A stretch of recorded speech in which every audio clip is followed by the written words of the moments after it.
Только что приземлился самолет авиакомпании «Авиатрафик» в аэропорт в Тамчи на берегу Иссык-Куля.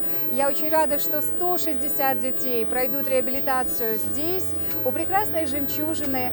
Наступит оттепель, они поистине окунутся в красивую череду событий. Я благодарна международной сети лицеев «Сапат», непосредственно Орхану и Нанды за лепту посильную. Во-первых, дети здесь получат красивое время, счастливое детство, трехразовое, а то и пятиразовое питание, а позднее отправятся учиться в лицее Исхака Разакова в Кадамджае, а также в Кызылкие 15 дней. Здесь 10 дней, а в Кадамджае и Кызылкие 15 дней они будут завершать успешно учебный год. Спасибо большое. Это общее дело. Это, конечно, вот то, что произошло, общая трагедия, поэтому мы стараемся максимально внести свою лепту.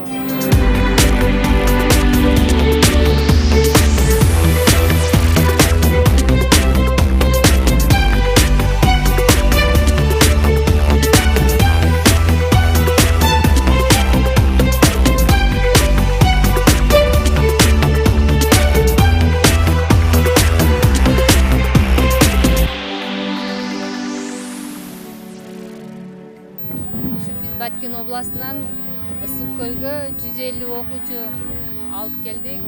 Ушуну уюштурган Сапат билим берүү мекемесине чоң ыраазычылык билдиребиз. Келип лагерге жайгаштык. Бардык колдоо көрсөткөн уюштуруучуларга ыраазычылык билдиребиз.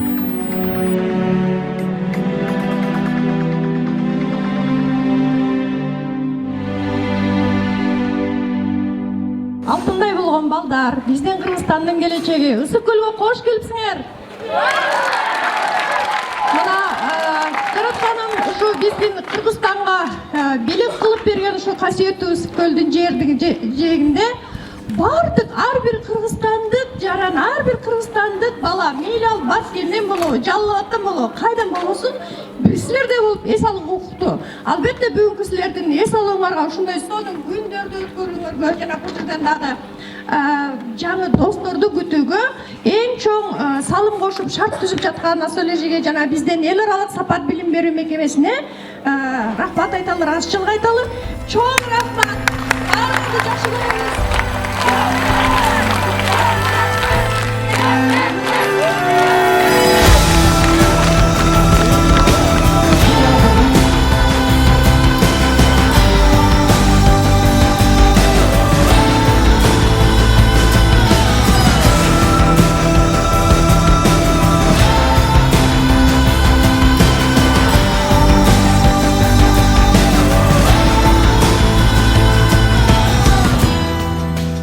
Мен Нұртілек Баткенден келдім.